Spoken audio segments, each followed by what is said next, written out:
السلام علیکم، بڑی بات کے ساتھ میں ہوں عادل شاہ زیب۔ آج کی بڑی بات، پلوامہ اٹیک میں کسی بھی قسم کی تحقیقات کے لیے تیار ہیں، اگر ثبوت یا معلومات ہیں تو فراہم کریں۔ یقین دہانی کرواتا ہوں کہ پاکستان کارروائی کرے گا، لیکن اگر یک طرفہ کارروائی کی گئی تو جواب دینے پر سوچیں گے نہیں، بلکہ جواب کے لیے تیار رہیں۔ یہ الفاظ ہیں وزیر اعظم عمران خان کے، جنہوں نے پلوامہ حملے کے 5ویں روز پاکستان کی جانب سے ایک مضبوط اور واضح موقف دیا آج انڈیا کو۔ واضح رہے کہ اس حملے میں 44 انڈین فوجیوں کی ہلاکت کے بعد انڈیا کی جانب سے واقعے کے چند ہی گھنٹوں بعد بغیر تحقیقات کے پاکستان کو ملوث قرار دیا گیا۔ پاکستان کی جانب سے اس حملے پر فوری طور پر دفتر خارجہ کی جانب سے بیان جاری کیا گیا تھا، لیکن سعودی کراؤن پرنس محمد بن سلمان کے دورے کے باعث محسوس یہ کیا جا رہا تھا کہ حکومت شاید کھل کر موقف سے فی الحال کترا رہی ہے ان کے دورے کی وجہ سے۔ وزیر اعظم عمران خان نے آج قوم سے خطاب میں انڈیا کو کھلی پیشکش کرتے ہوئے ذاتی یقین دہانی کرائی کہ اگر نیو دہلی شواہد فراہم کرے تو پاکستانی حکومت واقعے میں ملوث لوگوں کے خلاف بھرپور کارروائی کرے گی۔ اگر آپ کے پاس کوئی ایکشنبل انٹیلیجنس ہے کہ پاکستانی انوالوڈ ہے، وہ ہمیں دے، میں آپ کو گارنٹی کرتا ہوں کہ ہم ایکشن لیں گے۔ اور ایکشن اس لیے نہیں لیں گے کہ ہمیں کسی کے پریشر ہے، ایکشن اس لیے لیں گے کہ یہ پاکستان سے دشمنی کر رہے ہیں۔ اگر کوئی پاکستان کی زمین استعمال کر رہا ہے، ہمارے سے یہ دشمنی ہے۔ اگر آپ یہ سمجھتے ہیں کہ آپ پاکستان کے اوپر کسی قسم کا حملہ کریں گے، پاکستان ریٹیلیٹ کرنے کا سوچے گا نہیں، پاکستان ریٹیلیٹ کرے گا۔ پاکستان کوئی اور دوسرا راستہ نہیں ہوگا ریٹیلیٹ کرنے کے بغیر، جواب دینے کے بغیر۔ وزیر اعظم عمران خان نے انڈیا کی سیاسی قیادت پر زور دیا کہ بنا کسی ثبوت کے پاکستان پر الزام سے پہلے انہیں یہ تو سوچنا چاہیے کہ پاکستان کو ایسے وقت میں جب کراؤن پرنس وزٹ کر رہا ہے سعودی عرب کا، کسی بھی قسم کے دہشت گرد حملے سے فائدہ کیا ہو سکتا تھا۔ وزیر اعظم نے واضح کیا کہ پاکستانی اپنی سرزمین کسی بھی ملک کے خلاف استعمال ہونے کے حق میں نہیں۔ ایویڈنس نہ کوئی سوچا کہ اس کے اندر پاکستان کا کیا فائدہ ہے۔ ہمارے پاس ہم نے 15 سال کی دہشت گردی کی جنگ، جس میں 70,000 پاکستانی مارے گئے ہیں، ایک دہشت گردی نیچے جا رہی ہے، امن آ رہا ہے، سٹیبلٹی آ رہی ہے۔ ہم کیوں کوئی اس طرح کا، اس سے ہمیں فائدہ کیا ہے؟ ہم یہ سمجھتے ہیں کہ ہمارے انٹرسٹ میں ہے کہ نہ ہماری زمین سے کوئی جا کے باہر دہشت گردی کرے اور نہ باہر سے آگے کوئی پاکستان میں دہشت گردی کرے۔ اگر آج افغانستان کے اندر 17 سال کے بعد ساری دنیا یہ تسلیم کر بیٹھی ہے کہ ملٹری سلوشن نہیں ہے اور بات چیت سے، ڈائلاگ سے مسئلہ حل ہوگا، کیا ہندوستان میں اس کے اوپر ڈسکشن نہیں ہونی چاہیے؟ عمران خان کے خطاب کو پاکستان میں تو کافی مثبت قرار دیا گیا، خصوصاً انڈیا کی جانب سے ثبوت فراہم کرنے کی صورت میں واقعے کی تحقیقات کی پیشکش، لیکن جواب میں انڈیا کی جانب سے حسب توقع منفی رد عمل سامنے آیا۔ انڈیا کی فارن منسٹری نے بیان دیا کہ حملے کی ذمہ داری جیش محمد نے قبول کی، اور چونکہ جیش محمد کے سربراہ مولانا مسعود اظہر پاکستان میں موجود ہیں، اسی لیے ایکشن لینے کے لیے یہی ثبوت کافی ہیں۔ پاکستان کی جانب سے مذاکرات کی آفر پر بھی انڈین موقف منفی اور روایتی ہے۔ انڈیا کے موقف کے بعد یہ بات غیر واضح ہے کہ پاکستان کا اگلا قدم کیا ہوگا۔ معاملہ سنگینی اور مزید کشیدگی کی طرف بڑھتا نظر آ رہا ہے۔ اہم بات یہ ہے کہ پاکستان نے کشیدگی کے خاتمے کے لیے اقوام متحدہ سے فوری مداخلت کا مطالبہ بھی کر دیا ہے۔ وزیر خارجہ شاہ محمود قریشی نے سیکرٹری جنرل یونائیٹڈ نیشن کو فوری اقدام کے لیے خط میں موقف اختیار کیا کہ تحقیقات کے بغیر پلوامہ حملے کا الزام پاکستان پر لگایا جا رہا ہے اور داخلی مقاصد کے تحت پاکستان دشمن بیانات سے بھارت خطے کا ماحول کشیدہ بنا رہا ہے۔ وزیر خارجہ کے خط میں لکھا گیا کہ بھارت کی جانب سے سندھ طاس معاہدے ختم کرنے کی دھمکی جو ہے وہ سنگین غلطی ہوگی۔ یہ بھی کہا گیا کہ خود انڈیا کے مطابق حملہ آور عادل ڈار مقامی تھا، لیکن پھر بھی الزام پاکستان پر دھر دیا گیا۔ اسی لیے کشیدگی کے خاتمے کے لیے اقوام متحدہ کی فوری مداخلت ضروری ہے۔ ایک اہم پیش رفت یہ بھی ہے کہ افغانستان میں پاکستان کے سفیر زاہد نصر اللہ کا اہم بیان سامنے آیا، جس کے مطابق اگر انڈیا نے پاکستان کے خلاف کوئی کارروائی کی تو اس سے افغانستان میں امن کے لیے امریکہ اور افغان طالبان میں جاری مذاکرات بھی متاثر ہو سکتے ہیں۔ نہایت اہم بیان ہے یہ، اور واضح یہ ہوتا ہے کہ پاکستان اور بھارت کے درمیان کشیدگی کا معاملہ جلد یا بدیر بین الاقوامی مسئلہ بنتا جائے گا۔ لیکن اہم سوال یہ ہے کہ انڈیا میں 2 ماہ بعد ہونے والے عام انتخابات سے پہلے انتخابی شکست کا سامنا کرنے والے وزیر اعظم نریندر مودی اور ان کی جماعت بی جے پی کا اگلا قدم کیا ہوگا؟ کیا گرتی ہوئی انتخابی ساکھ کو بچانے کے لیے انڈیا کی بی جے پی حکومت تشدد آمیز کارروائی پر اتر سکتی ہے، جس کا اشارہ آج وزیر اعظم عمران خان نے بھی دیا؟ آپ کا الیکشن کا سال ہے، اور ہم سمجھتے ہیں کہ الیکشن میں بوسٹ ملے گی کہ اگر پاکستان کو سبق سکھایا جائے۔ ہندوستان میں میری نظر میں کیونکہ اس وقت ایک الیکشن کا ماحول ہے، تو اس انسیڈنٹ کو بنیاد بناتے ہوئے ایک وہاں فرنزی کریٹ کی جا رہی ہے اور ایک جنون کی کیفیت حکومتی اشاروں پر قوم پر طاری کی گئی ہے۔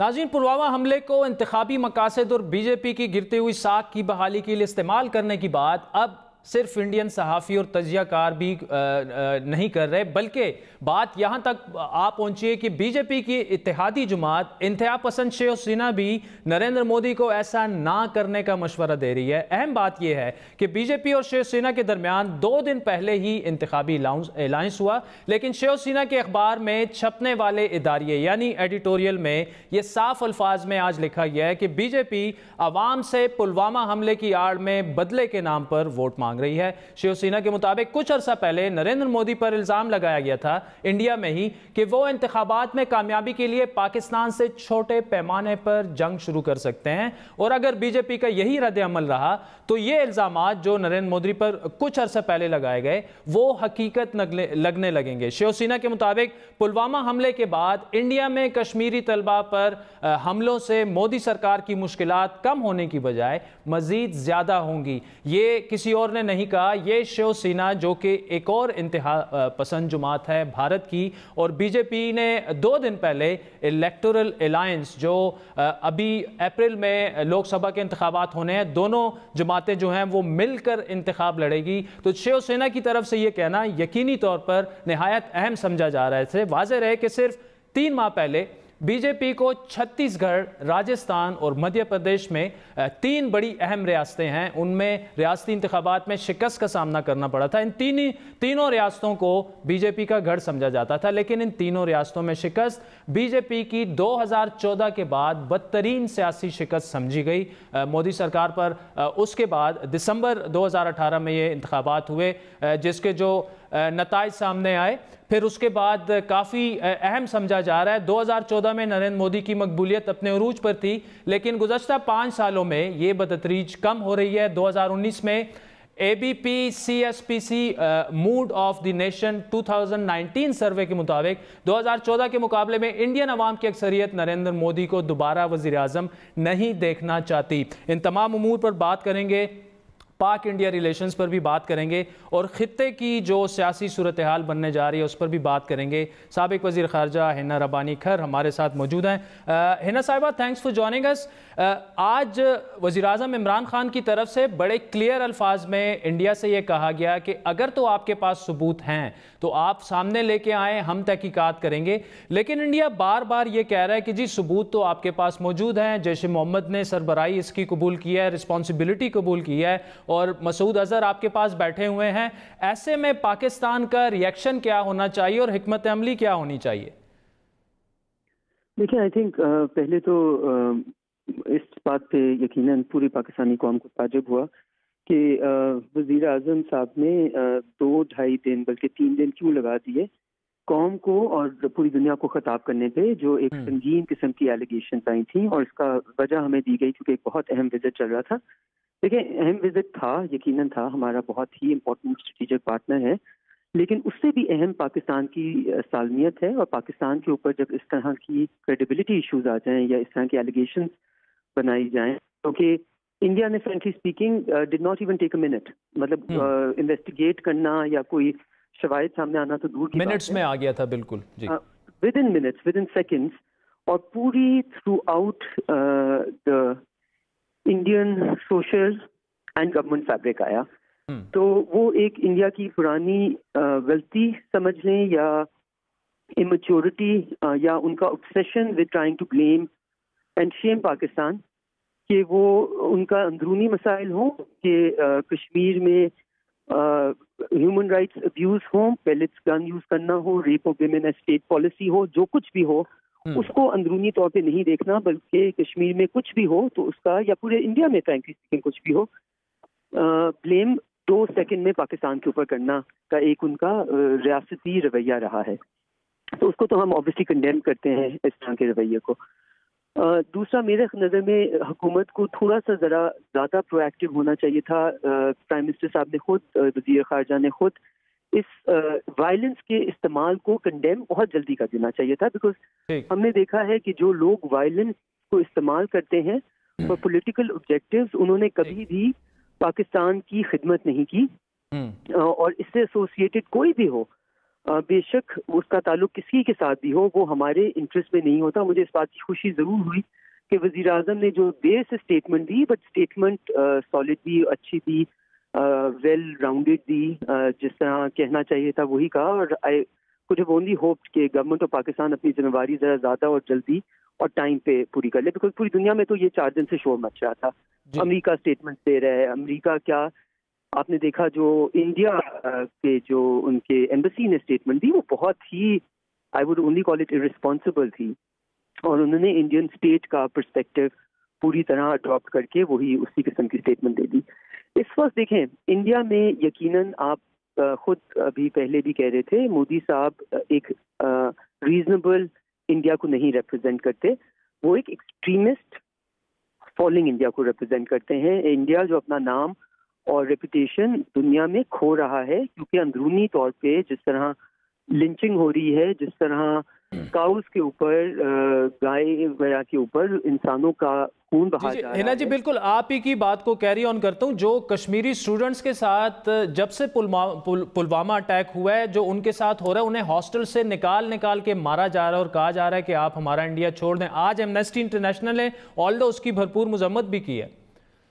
بالکل جی, بیکاز یہ دیکھیں یہ ایک ایکسٹریمسٹ انڈیا کا چہرہ بے نقاب ہو رہا ہے, اور انفارچونیٹلی یا فارچونیٹلی تو میں نہیں کہوں گی, کیونکہ میرے نظر میں اس ریجن میں کہیں بھی مسئلہ آتا ہے تو اس کا پورے ریجن میں امپیکٹ ہوتا ہے. انڈیا اس وقت ایک سیکولر انڈیا, جس نے انڈیا کو ایک بہتر ملک بنایا, اس سے تو بہت وقت ہو چکا ہے. لیکن آپ کو اگر اس کو میکرو تھوڑا سا انالیسس کریں تو یہ والا انسیڈنٹ اس وقت سے ہونا پورے ریجن کے لیے ایک باعث فکر بات اس لیے ہو جاتی ہے, کیونکہ جو ریجن میں ایک بہت بڑا مسئلہ تھا افغانستان کا, اس کے اوپر ہمیں پچھلے کئی مہینوں سے اچھی خبر آ رہی ہے آن دا سکسیس, اور ایٹ لیسٹ وے فارورڈ ایک نکل رہا ہے پیس نیگوسیشن میں, جو 17 سال میں نہیں نکلا. تو پاکستان کو تو یقیناً کسی بھی طرح یہ انسیڈنٹ سوٹ نہیں کرتا. اگر سوٹ کرتا ہے, بلکہ کئی لوگ تو یہ کہتے ہیں کہ it's an opportunity presented on a platter to Modi government کہ وہ اپنے ری الیکشن کے لیے کوئی نہ کوئی قسم کر سکے. اچھا ہینا ربانی خیر صاحبہ, 2 چیزیں. ایک تو جو شیو سینا کا اپنا جو ماؤتھ پیس ہے نیوز پیپر, انہوں نے آج بڑا ایک سٹرانگ ایڈیٹوریل بھی لکھا ہے, اور اس میں تو صاف صاف وہ مودی کو یہ کہہ رہے ہیں کہ جی آپ یہ الیکٹورل گینز کے لیے پلوامہ کے انسیڈنٹ کو یوز کر رہے ہیں, اور آپ ایسا نہ کریں. کشمیری اسٹوڈنٹس کے ساتھ بھی جس طرح کا برتاؤ ہو رہا ہے, وہ بھی چونکہ ان دونوں نے الائنس جو ہے الیکٹورل الائنس فارم کر لیا نیکسٹ لوک سبھا کے الیکشن کے لیے. لیکن یہ جو افغانستان کی آپ نے بات کی, اٹس ویری امپورٹنٹ, کیونکہ آج ہی افغانستان میں جو ہمارے ایمبیسڈر ہیں انہوں نے یہ سٹیٹمنٹ دی ہے, میں رائٹرز پہ دیکھ رہا تھا, جس میں وہ کہہ رہے تھے کہ جی اگر تو انڈیا نے کسی قسم کا جنگی جنون ظاہر کیا, چھوٹی سی نام نہاد اگر سرجیکل سٹرائک بھی کیا, تو اس کا امپیکٹ جو امریکہ اور افغان طالبان کے مذاکرات ہو رہے ہیں اس پر بھی ہوگا.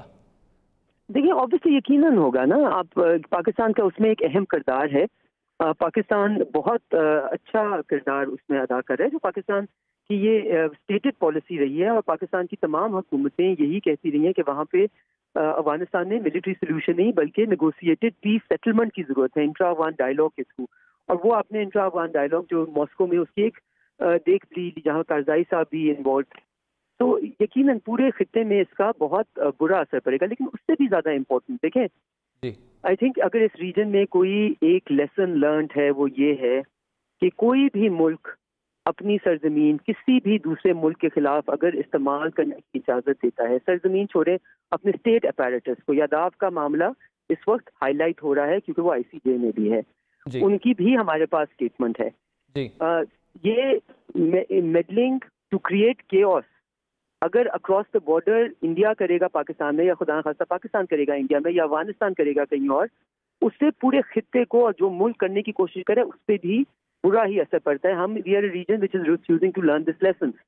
تو اس وقت ہمیں یہ چاہیے کہ وہاں سے جتنا بھی وار ہسٹیریا آئے, وہاں سے جتنا بھی جنگوازم آئے, اور جنگوازم کی اور وار ہسٹیریا کی حد آپ یہاں سے دیکھ لیں کہ ان کے جو لبرل لوگ ہیں وہ بھی ایڈیٹوریلز میں اور اسٹیٹمنٹس میں یہ کہہ رہے ہیں کہ India does not have an option but to strike.